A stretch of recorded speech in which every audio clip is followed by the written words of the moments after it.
Lumpy virus যাতে না হয়, গরুটা যেন সুস্থ থাকে, এজন্য দেখেন এখানে আমি নিয়ে নিয়েছি খাওয়া সোটা। থাকবেন এই যে ডিটল বা স্যাভলন দিয়ে সব সময় আপনারা পরিষ্কার পরিচ্ছন্ন থাকবেন। খামারটাকে জীবাণুমুক্ত করতে অবশ্যই এই ব্লিচিং পাউডার ব্যবহার করবেন। ব্লিচিং পাউডারটা যেখানে পানি জমে থাকে আপনার ড্রেন দিয়ে আশেপাশে সব জায়গায় ছিটিয়ে দিবেন। সম্মানিত দর্শক, আসসালামু আলাইকুম, আশা করছি ভালো আছেন। তো আপনাদের সামনে একটি গুরুত্বপূর্ণ একটি ভিডিও নিয়ে আসছি, খুবই গুরুত্বপূর্ণ ভিডিও। অবশ্যই কিছুটা হলেও আজকের এই ভিডিওটা আপনাদের কাজে লাগবে, কেননা এই দিন হইলেই, এই বর্ষাকাল আসলেই খুব মনে করেন যে লাম্পি ভাইরাস, এলএসডি ভাইরাস চলে আসে। তো এলএসডি ভাইরাসকে আপনারা কিভাবে প্রতিরোধ করবেন, কিছু সতর্ক বিষয়, কিছু বিষয় মেনে চললে আপনারা কিন্তু লাম্পি ভাইরাস থেকে থাকতে পারবেন। তো দর্শক, আমি কিভাবে লাম্পি ভাইরাস থেকে আমার খামারটা আমি মুক্ত করলাম, কি বলেন দেখে নেই সেই কিভাবে আমি আপনার খাদ্য খাওয়াচ্ছি, কিভাবে প্রতিরোধ করতেছি।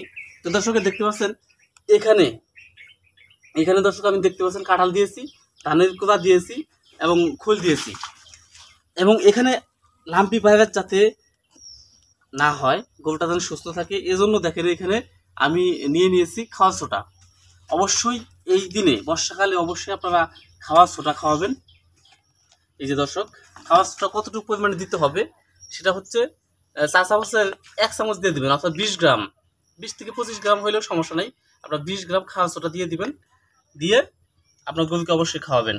খাওয়ালে পেটটা পরিষ্কার থাকবে, রোগমুক্ত থাকবেন, লাম্পি ভাইরাস আসতে পারবে না। এবং আরেকটা জিনিস আপনার মনে রাখবেন, সেটা হচ্ছে দিকে মনে রাখবেন এই যে ডিটল বা স্যাভলন দিয়ে সব সময় আপনারা পরিষ্কার পরিচ্ছন্ন থাকবেন। কোনো বহিরাগত লোক বা কোনো গরু যদি আপনাদের খামারে ঢুকান, তাহলে অবশ্যই সেটাকে জীবাণুমুক্ত করবেন, তারপর আপনার খামারকে অন্য গরুর সাথে মিশাবেন। এবং কোনো লোক যদি আপনার খামারে আসে, অবশ্যই তাকে জীবাণুমুক্ত করে তারপর খামারে প্রবেশ করতে দিবেন। এবং আপনি যখন খামারে কাজ করবেন, ডিটল বা স্যাভলন দিয়ে হাত পরিষ্কার করে নেবেন, তাহলে জীবাণুমুক্ত হবে। তো দর্শক, আর কি কি পদক্ষেপ আছে, কি কি পদক্ষেপের মাধ্যমে আমি খামারটা রোগমুক্ত করি, আর কিছু মেডিসিন রয়েছে সেটাও আপনাদের সাথে শেয়ার করব। চলেন আগে খাদ্যটা দেই, তারপর আপনাদেরকে দেখাই। প্রথমে আমরা যে আমাদের যে খাদ্য পাত্রটা রয়েছে সেটা ভালো করে পরিষ্কার করে নেব।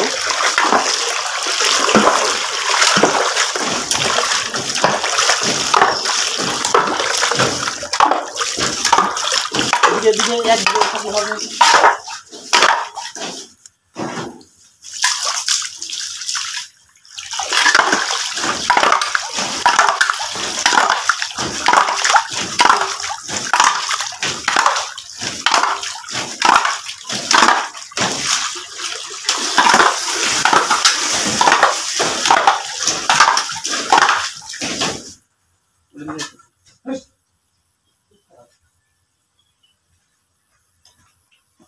আমরা খাদ্য ঢেলে দিচ্ছি, আর এখানে পানি দর্শক মাপা আমার, এটা 1 ডিশ করে একটু বেশি পরিমাণে পানি দিয়ে দেবো।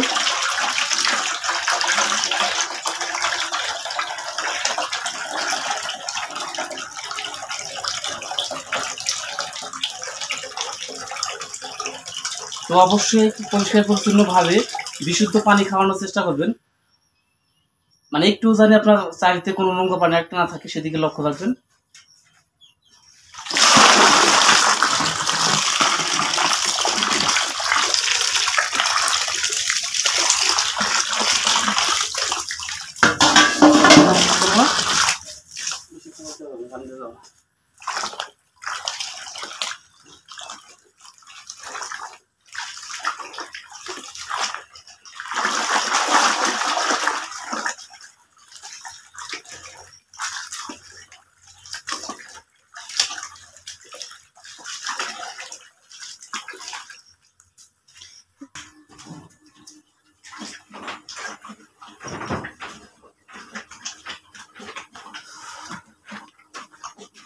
শর্ট করে বান দিও, ছোট করে বান দিও।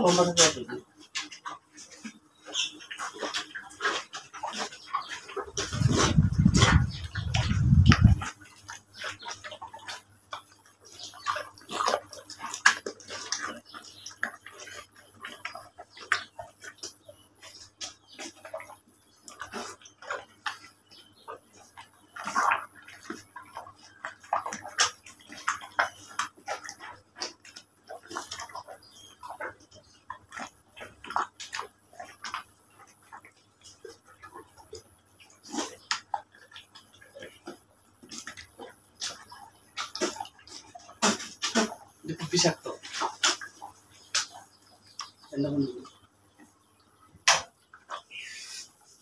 আগুনের মতো বুঝছেন, পলিথিন দিয়া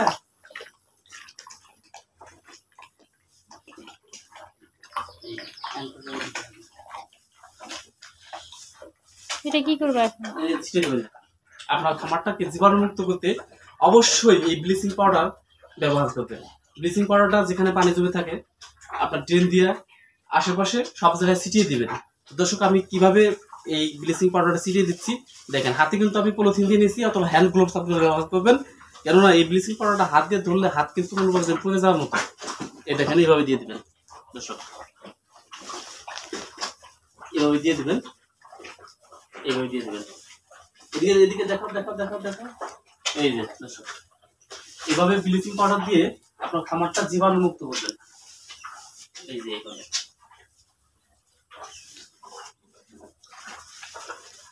দর্শক এভাবে আপনারা ব্লিচিং পাউডার দিয়ে জীবাণু মুক্ত করবেন। আর কাজ আছে দর্শক, শুধু ব্লিচিং পাউডার দিলে হবে না, আর হচ্ছে পটাশ। পটাশ আপনার যে কোনো পাশারের দোকানে বা গালামালির দোকানে আপনার পটাশ পাবেন। পটাশের পানি দিয়ে আপনার খামারটা অবশ্যই ধুয়ে দিবেন। গরু যে পা গুলা রয়েছে পা গুলো ধুয়ে দিবেন, যাতে খোরা রোগ বা অন্যান্য জীবাণু থেকে রোগ মুক্ত থাকে, সেদিকে আপনাদের লক্ষ্য রাখতে হবে। তো দর্শক দেখতে পাচ্ছেন এখানে আমি পটাশের পানি দিয়ে গুলে রাখছি। এটা আমি আমার খামারে স্প্রে করে দিই। কিভাবে স্প্রে করে দিই সেটা দেখাই আপনাদেরকে। এই দেখুন দর্শক, এভাবে আমার গরুর পায়ের মধ্যে আমি স্প্রে করে দিই সাধারণত। এই যেভাবে দিয়ে দিই, এভাবে দিয়ে দিই, এবং ফলক দিয়ে সুন্দর করে আমি স্প্রে করে দিই, যাতে কোনো প্রকার জীবাণু আক্রমণ করতে না পারে, সেদিকে আপনাদের লক্ষ্য রাখতে হবে।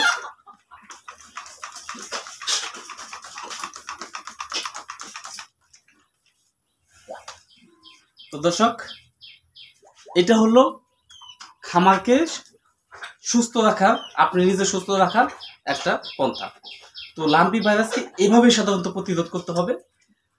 আপনার খামারে বা আমার খামারে কোনো প্রকার লাম্পি ভাইরাস ঢুকবে না ইনশাল্লাহ, যদি এইভাবে পদক্ষেপ গ্রহণ করেন আপনারা।